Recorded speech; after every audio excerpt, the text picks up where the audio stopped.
आसमान धीरे धीरे काला पड़ने लगा था। दूर से घने काले बादल तैरते हुए आ रहे थे, जो पूरे आसमान और जमीन को ढक रहे थे। चारों ओर सन्नाटा छाया था, बस कभी कभी किसी भयानक जानवर की दहाड़ सुनाई देती जिससे रोंगटे खड़े हो जाएं। रात की हवा सीटी बजा रही थी, पहाड़ियों और घाटियों में रेत और पत्थर उड़ रहे थे। चारों तरफ ऊंचे ऊंचे पहाड़ थे और नजरों से बाकी साधक गायब हो चुके थे। तोबा छिंग्यू ने कभी नहीं सोचा था कि वो इतनी सुनसान जगह में किसी से टकराएगी। सीमा क्षेत्र में अपने एक बड़े दुश्मन से लड़ाई के बाद वो बुरी तरह घायल हो गई थी, इसलिए उसने यही जगह चुनी थी ताकि शांति से अपनी चोटें भर सके। उसे लगा था कि यहाँ कोई नहीं आएगा, कोई उसे परेशान नहीं करेगा, पर किस्मत को कुछ और ही मंजूर था। उसकी ठंडी निगाहें सामने खड़े कुछ साधकों पर टिक गईं। उसने ठंडे स्वर में कहा, तुम लोग कौन हो? मैं तुम्हें जानती भी नहीं। चेहरे पर एक गहरी चोट का निशान लिए एक नौजवान हंसा। अरे मिस छिंग्यू, इतनी बड़ी हस्ती होकर इतनी भूलक्कड़ कैसे हो गईं? वो बोला, याद है कुछ वक्त पहले जब एक फटेहाल आदमी गलती से तुमसे टकरा गया था, तो तुमने अपने आदमियों से उसे टुकड़े टुकड़े करवा दिया था। वो मेरा छोटा भाई था, बस एक गलती के लिए मर गया। अब मैं बदला लूंगा। उसके चेहरे पर गहरी नफरत साफ झलक रही थी। तोबा छिंग्यू की भौहें सिकुड़ गईं। मुझे तुम्हारा कोई भाई याद नहीं, और न ही ऐसा कोई हादसा। शायद तुम गलत व्यक्ति से उलझ गए हो। उसका स्वर ठंडा था, लेकिन भीतर गुस्सा था। उसे यकीन था कि उसने ऐसा कुछ नहीं किया। शायद किसी ने उसे फंसाने के लिए ये सब रचा हो, जैसे कि उसके पिता तुओबा युनतियान के राजनीतिक दुश्मन। पर वो नौजवान हंस पड़ा। तुम्हें याद नहीं होगा, क्योंकि तुम्हारे लिए तो किसी की जान लेना चींटी मसलने जैसा है। लेकिन वो मेरा सगा भाई था, और आज मैं बदला लेकर रहूंगा। उसकी आंखों में पागलपन था। आज मैं अपने भाई का बदला लूंगा, और उससे पहले अगर मिस छिंग्यू का स्वाद चख लूं तो जिंदगी सफल हो जाएगी। ये कहकर वो पागलों की तरह हंसा। फिर अचानक उसकी तलवार चमकी और हवा चीरती हुई आगे बढ़ी।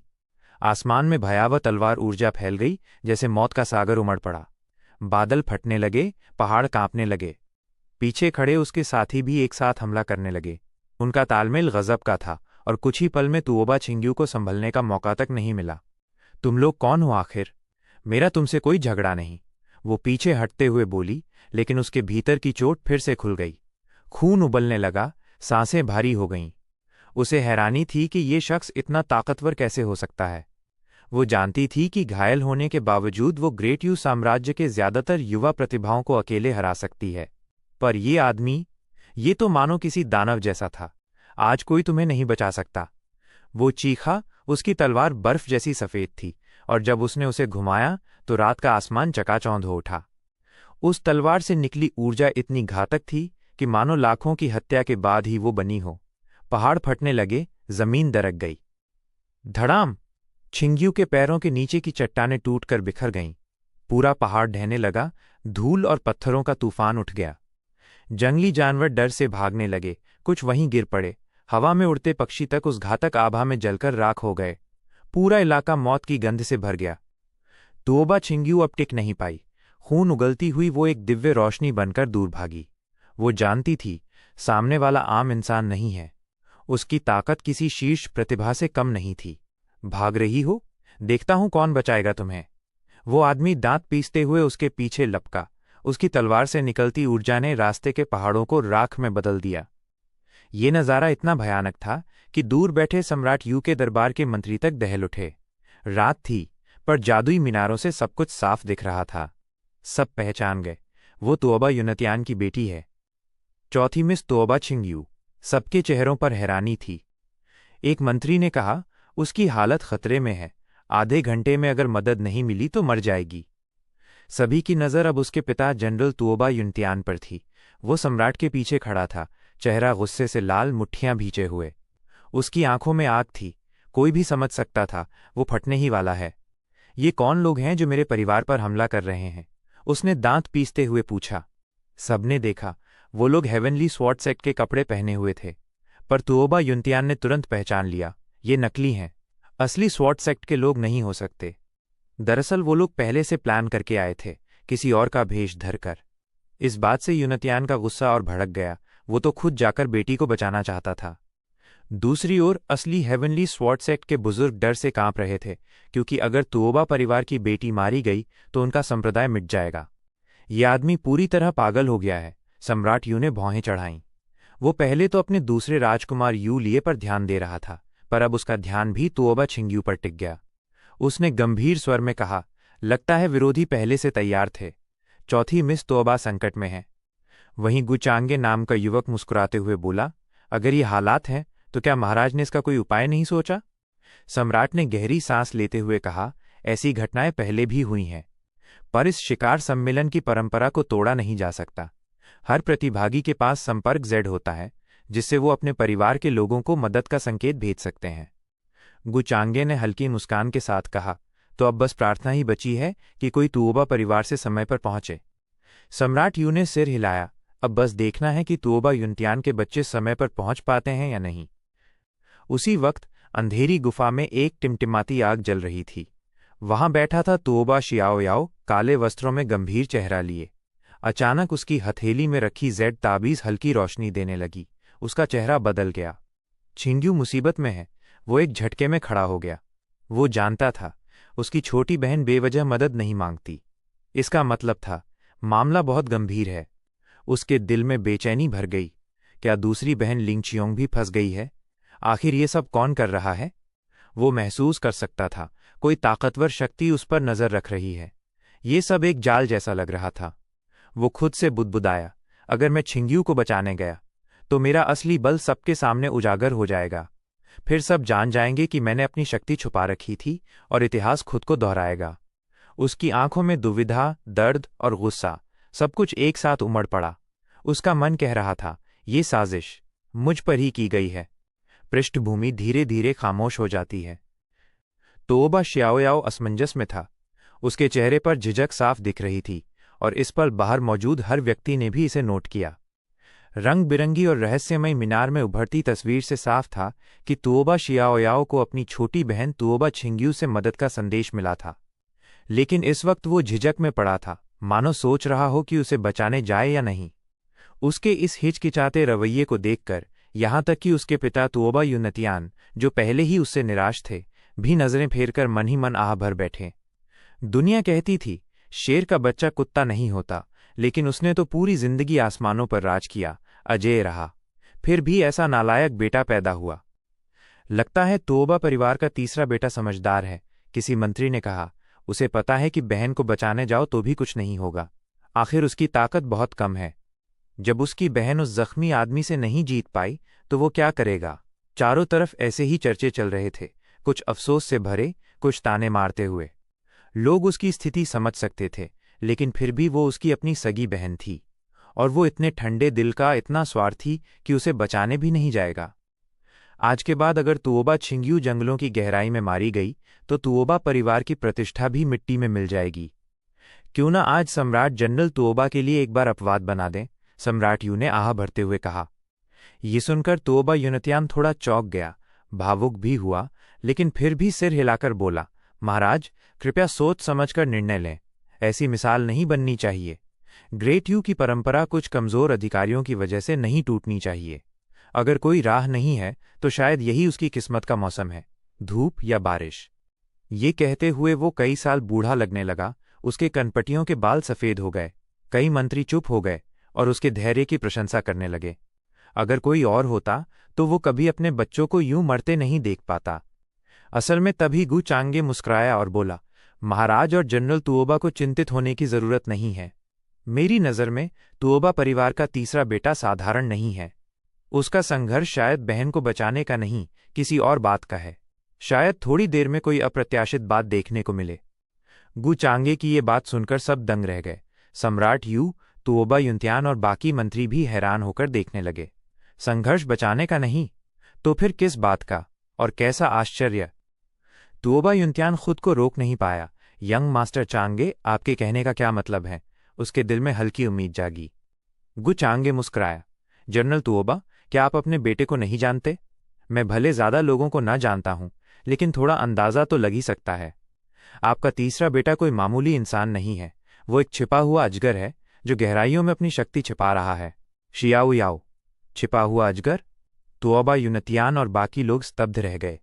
सम्राट यू ने भी सोचते हुए मीनार के दृश्य पर नजर डाली। ध्यान से देखें तो सचमुच तुओबा शियाओयाओ का चेहरा पहले थोड़ा अजीब था। वो हिचकिचाता हुआ नहीं, बल्कि गुस्से में था। आम इंसान ऐसी स्थिति में डरता या असमंजस में होता, पर गुस्सा नहीं करता जब तक कि वो अपनी बहन को बोझ ना मानता हो, सोचता हो कि उसी की वजह से वो फंसा है। लेकिन अगर वो ऐसा सोचता तो फिर इतना परेशान क्यों होता? आखिर न जाए तो कोई उसे दोष नहीं देगा। तो बात ये है, चांगे सच में बहुत सूक्ष्म नजर रखते हैं। सम्राट यूं मुस्कुराया। इस सम्राट को आपकी दृष्टि पर सच में आश्चर्य हुआ। अब सबकी निगाहें फिर से तुओबा शियाओयाओ की ओर मुड़ गईं, ये देखने के लिए कि आगे वो क्या करता है। गु चांगे हल्की सी मुस्कान लिए चुप रहा। उसकी आंखों में दिलचस्पी की चमक थी। वो तो बस यूं ही कुछ बोल गया था, लेकिन सम्राट ने उसकी बात पकड़ ली, जो उसके लिए भी अप्रत्याशित था। उधर जंगलों की गहराई में तुओबा शियाओयाओ को ये जरा भी पता नहीं था कि बाहर कितने लोग उसे देख रहे हैं। वो एक रोशनी की तरह अपनी गुफा से निकल पड़ा, अपनी बहन की दिशा में। थोड़ा सोच विचार करने के बाद उसने अपने सारे संदेह किनारे रख दिए। समय कम था। जितना वो झिझकता उतना छिंग्यू के लिए खतरा बढ़ता। एक बड़े भाई के नाते मैं अपनी बहन को खतरे में नहीं छोड़ सकता। अगर मैंने आज उसे नहीं बचाया तो मेरे दिल में एक छाया रह जाएगी जो मेरी साधना को हमेशा प्रभावित करेगी। उसने मन में सोचा, चाहे जो भी मुझे फंसा रहा हो, अगर मैं सावधानी से पहुंचकर उन सबको खत्म कर दूं और छिंग्यू को चुप रहने को कह दूं तो बात संभल जाएगी। बस यही उम्मीद है कि बाहरी दुनिया के लोग मुझ पर ध्यान न दें, वरना मैंने जो सालों से खुद को छिपाया है वो सब व्यर्थ हो जाएगा। उसने खुद को समझाया, आखिर वो ग्रेट यू की राजधानी का एक मामूली व्यक्ति था। कौन उसकी परवाह करेगा? पर उसे क्या पता था, गुचांगे की योजना की वजह से अब सबकी निगाहें उसी पर थीं। यहां तक कि उसके चेहरे की हल्की झलक तक लोगों ने देख ली थी। वो रहस्यमयी रंगीन मीनार खुद उन्हीं खंडहरों से मिली थी, और अब ग्रेट यू साम्राज्य के पास उसकी शक्ति थी। वो आसमान तक झांक सकती थी, धरती के हर कोने को देख सकती थी। धड़ाम! आसमान चीरती हुई काली तलवार की ऊर्जा, ठंडी निर्दयी, जैसे पतझड़ की हवा जो जिंदगी छीन ले। रास्ते की सारी पहाड़ियां ढह गईं, राख में बदल गईं और एक भयावह दरार बन गई। फटी हुई जगहों से तारकीय ऊर्जा फूट रही थी जो किसी भी जीव को चीर सकती थी। ये एक भयानक युद्ध था। वो जख्मी चेहरा वाला आदमी अपने अनुयायियों के साथ आया था। ऐसा लग रहा था जैसे वो सब कुछ नष्ट कर देगा। तुओबा छिंग्यू आगे उड़ रही थी, लेकिन तलवार की लहर से टकराई और खून उगल दिया। चेहरा सफेद पड़ गया, जमीन पर गिरी, बाल बिखर गए, बेहद बेबस हालत में। वो रास्ते भर भागती रही, एक एक करके अपने सभी जीवन रक्षक उपकरण इस्तेमाल किए, पर सब उस आदमी ने तोड़ दिए। अब उसकी आत्मिक ऊर्जा समाप्त हो चुकी थी, भागने की ताकत नहीं बची थी। अब भागेगी कहाँ? वो जख्मी चेहरा वाला आदमी आसमान से उतरा, होठों पर डरावनी मुस्कान लिए। आज मैं अपने भाई का बदला लूंगा, ताकि उसकी आत्मा को शांति मिले। उसके साथ ही चारों दिशाओं में उतरकर छिंग्यू को घेर चुके थे। कहीं जाने का रास्ता नहीं बचा था। ये दृश्य देखकर तुओबा छिंग्यू के मन में निराशा छा गई। उसे वो सब याद आया जो उस आदमी ने पहले कहा था, और वो गुस्से से कांप उठी। उसका स्वभाव ऐसा नहीं था कि वो मौत से पहले अपमान सहे, इसलिए उसने एक निर्णय ले लिया, आत्मविनाश का। उसे पता था कि उसकी दूसरी बहन भी इस समय लड़ रही होगी और बचाने नहीं आ सकती, और तीसरे भाई तुओबा शियाओयाओ से अब कोई उम्मीद नहीं थी। बल्कि उसने मन ही मन दुआ की, वो यहां ना आए, वरना अगर उसने मेरी बेइज्जती देख ली तो वो जरूर पागल होकर लड़ने लगेगा और मारा जाएगा। आज चाहे मैं मर जाऊं, उसने दांत भींचे, पर तुम्हें जीतने नहीं दूंगी। इतना कहकर तुओबा छिंग्यू ने जोरदार चीख लगाई। उसका पूरा शरीर चमक उठा, लाल रक्त धुंध लहराई और उसके चारों ओर आग की लहर फैल गई। वो गुप्त आत्मविनाश तकनीक सक्रिय कर चुकी थी, ताकि उस जख्मी चेहरे वाले आदमी के साथ मर सके। नहीं, ये महिला आत्महत्या करने जा रही है। ये दृश्य देखकर जख्मी चेहरा वाला आदमी अचानक चौंक गया। दूर कहीं निगाह डालते ही उसके चेहरे पर बेचैनी झलक गई। उसे अब भी याद था कि किसी ने उससे अनुरोध किया था, अगर वो बस तुओबा छिंग्यू को इस तरह मार देगा तो वो उस अनुरोध को पूरा नहीं कर पाएगा। न पूरा करने के परिणाम सोचते ही वो खुद ब खुद सिहर उठा। लड़की, तुम वाकई आत्मसमर्पण करने के बजाय मरना पसंद करोगी। ठीक है, मैं तुम्हारी हिम्मत की कद्र करता हूं, इसलिए तुम्हें आराम दूंगा, लेकिन तुम्हें एक शर्त माननी होगी। जख्मी चेहरा वाला आदमी धीरे धीरे पीछे हटते हुए बोला कि उसे तुओबा छिंग्यू को बचाने आने वाले बाकी लोगों का इंतजार करना होगा। आखिरकार उसका काम तुओबा छिंग्यू को इस्तेमाल करके उसके तीसरे भाई तुओबा शियाओयाओ की वास्तविक शक्ति को परखना था, उसे मारना नहीं। तुओबा छिंग्यू, जो अपने शरीर को नष्ट करने ही वाली थी, इस बात को सुनकर चौंक गई और अपनी गुप्त तकनीक रोक दी। वो जानती थी, अगर इतनी छोटी चींटी भी छुपकर बच सकती है तो वो क्यों मरना चाहे। वो इस समय मरना बिल्कुल नहीं चाहती थी। जितना समय बचेगा उतना ही शायद कोई उसे बचाने आ जाएगा। कौन सी शर्त? बताओ। उस समय उसने सावधानी से जख्मी चेहरे वाले आदमी की ओर देखा, डरते हुए कि कहीं वो कोई छल न कर दे। धड़ाम! लेकिन उसके शब्द गिरने से पहले अचानक पास ही आकाश में सुनहरी धुंध फैल गई, जैसे कोई अप्रकट दिव्य तलवार आ रही हो। तलवार की रोशनी अंधकार को चीर रही थी, इतनी तेज कि हड्डियों में सिहरन पैदा हो रही थी। ऐसा कैसे हो सकता? तीसरे भाई? तोबा छिंग्यू चकित होकर वहां देखती रही। उसकी आंखें अचंभे में बड़ी हो गईं। सुनहरी धुंध में एक आकृति थी जिसे वो अच्छी तरह जानती थी। तोबा शियाओयाओ तेजी से आया। इस समय शून्य में खड़ा था, सुनहरी लहरों से घिरा हुआ। वो तलवार देवता की तरह धरती पर उतरा, अपनी शक्ति और दबदबा पूरी तरह प्रदर्शित करते हुए। क्लैंग! उसके हाथ में एक काली लौह तलवार प्रकट हुई जो हजारों बार परिशोधित थी, वजन में पहाड़ जैसी भारी, और जिस खाली जगह पर दबाव पड़ा वो टूटने ही वाली थी। अंधेरे में लहराती तलवार की रोशनी, आसपास ऐसा लग रहा था जैसे काले छिद्र लोगों के मन को निगल सकते हों। तुम मौत को आमंत्रित कर रहे हो। कैसे तुम्हारी हिम्मत हुई मेरी बहन को चोट पहुंचाने की? तोबा शियाओयाओ की आंखें ठंडी थीं और खूनी आभा के साथ जख्मी चेहरे वाले आदमी की ओर घूर रहे थे, जैसे उसे टुकड़ों में काट डालना चाहता हो। असल में वो अपने रूप को तुरंत प्रकट करने की योजना नहीं बना रहा था, पहले अंधेरे में छुपकर देखना चाहता था। लेकिन जख्मी आदमी की बातें उसे इतना गुस्सा दिला गईं कि तोबा शियाओयाओ अपने भाई की अपमान सहन नहीं कर सकता था। भले ही उसे पता था कि ये सब किसी ने उसे फंसाने के लिए किया होगा। ये कैसे संभव है? तीसरे भाई, उसकी आभा इतनी शक्तिशाली कैसे हो गई? क्या तीसरे भाई ने इतने साल तलवार की साधना इसीलिए की थी? तोबा छिंग्यू अब भी हैरान और थोड़ा चकरा गई। इस समय वो निडर, आत्मविश्वासी और तलवार की तरह तेज और शक्तिशाली था, जिसका वो पहले अनुभव करती थी, उससे बिल्कुल अलग। ओह, क्या ये तोबा परिवार का बेकार तीसरा बेटा है? लगता है ये तो छिपा हुआ इंसान था। जख्मी आदमी ने तोबा शियाओयाओ की उपस्थिति पर बिल्कुल हैरानी नहीं दिखाई और मुस्कुराया। बकवास बंद करो, तुम सब आज यहीं मरोगे, तोबा शियाओयाओ ने ठंडी आवाज में कहा। अत्यंत मजबूत और निर्णायक तरीके से उसने हमला किया, जख्मी आदमी को मारने और ये जानने के लिए कि किसने उसे तोबा छिंग्यू पर हमला करने भेजा। उसने पहले ही योजना बना ली थी कि आज अपनी शक्ति प्रकट करनी पड़ेगी, इसलिए उसने सीधा हमला किया। कितनी घमंडी! देखना होगा तुम क्या कर सकते हो। जख्मी आदमी हंसा, पूरी तुच्छता के साथ। स्प्रिंग ब्रीज जेड बिल्डिंग के बीच के रूप में उसने बचपन से सम्राट हत्या तकनीक का अभ्यास किया था। ऊपरी दायरे में भी वो अपने सहकर्मियों में नेता था, सभी युवाओं को मारने में सक्षम। तोबा छिंग्यू लंबे समय तक बची रही, सिर्फ इसलिए कि उसने पूरी ताकत से हमला नहीं किया। हमला! तोबा शियाओयाओ ने बिना बात किए काली लौह तलवार निकाली और आगे झपटा। हजारों तलवार की आभा अचानक फूट पड़ी, जैसे पूरी दुनिया ढक गई हो। जख्मी आदमी ने काली स्वर्गीय चाकू उठाई और तुरंत वार किया। काली लहर और भयावह आभा, जैसे नरक में सोए देवता का उत्पन्न शक्ति, पूरे संसार को मारने को तैयार। गड़गड़ाहट! आसपास का दृश्य धुंधला हो गया और पूरी दुनिया एक झटके में बिखर गई, जैसे हवाओं में बिखरी पेंटिंग। काली स्वर्गीय तलवार अजेय लग रही थी।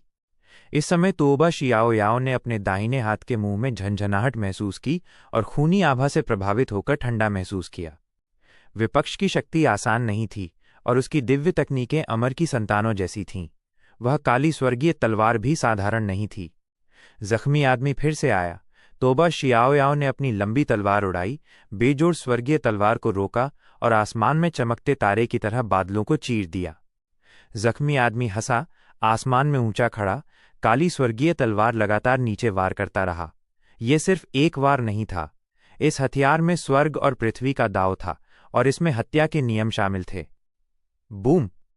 अंतहीन तलवार की रोशनी आसमान को चीरते हुए काले नदी में बदल गई, पहाड़ जितनी विशाल। नीचे कई पहाड़ हिल गए और तोबा शियाओयाओ की ओर बहने लगे। क्योंकि ये एक शक्तिशाली हथियार था, स्वर्ग और पृथ्वी के नियमों से बुना, ये अनंत शक्ति प्रदर्शित कर सकता था और अपने आप हमला करता था। Clang clang! तोबा शियाओयाओ गंभीर मुद्रा में लगातार तलवार चलाता रहा। चमकते चिंगारियां आसमान को रोशन कर रहे थे और युद्ध स्थल अव्यवस्थित हो गया। उसका हथियार असाधारण है और किसी की डरावनी हत्या की इच्छा इसमें बंद है। यहां तक कि मेरी वर्षों से परिशोधित काली तलवार भी इसका विरोध करना मुश्किल होगा। तुओबा श्याओयाओ ने सम्मानपूर्वक महसूस किया और विरोध को हल्के में नहीं लिया। अंधेरे में उसे लगा कि दूसरे पक्ष के घातक हथियार में सील हुई इच्छा शक्ति पीछे किसी की चाल से जुड़ी हुई होगी। इसके बाद और भी भयानक युद्ध हुआ। तुओबा श्याओयाओ ने वास्तविक तलवार तरीके इस्तेमाल किए। उसने कई देवस्तरीय तलवार की तकनीकें पिछले संसार में सीखी थीं। ऊपरी दायरे में भी ये असाधारण थीं, महान विरासत के बराबर और उसके लिए एकदम फिट। इस समय सभी प्रकार की तलवार की चालें फूट पड़ीं, रात के आकाश को रोशन कर दिया, हजारों मील दूर तक दिन जैसा प्रकाश। दोनों का युद्ध इतना भयानक था कि कई प्रतिभागी आकर्षित हुए और इकट्ठा हुए। तुओबा श्याओयाओ को लगा कि ये सब जानबूझकर किया गया, केवल अन्य लोगों को आकर्षित करने के लिए। और जब तुओबा श्याओयाओ जख्मी आदमी से लड़ रहा था, बाहरी दुनिया में भी हलचल मच गई। कई लोग बेहद चौंक गए, आंखें चौड़ी हो गईं। वो वाकई नहीं सोच सकते थे कि तुओबा श्याओयाओ इतनी गहराई में छिपा हुआ था। उसकी शक्ति देखकर शायद उसकी दूसरी बहन भी अब उसके सामने फीकी थी। मैं अंधा हूं, लगता है अब उसकी शक्ति कुछ राजकुमारों के बराबर है। कई मंत्री रंगीन और रहस्यमयी मीनार में दृश्य देखकर हैरान रह गए। श्याओयाओ ने सच में इतनी गहराई में छिपा रखा कि मुझे भी पता नहीं चला। तुओबा यूनतियान की आंखें चौड़ी हुईं, वो भी हैरान। ये तुओबा श्याओयाओ वर्षों से अपनी कमजोरी छिपा रहा था। मैं क्यों इस युवा को पहले नहीं जान पाया? सम्राट यू ने तलवार युद्ध देखा, उनकी आंखों में सुनहरी चमक थी। वो अपनी प्रशंसा रोक नहीं पाए।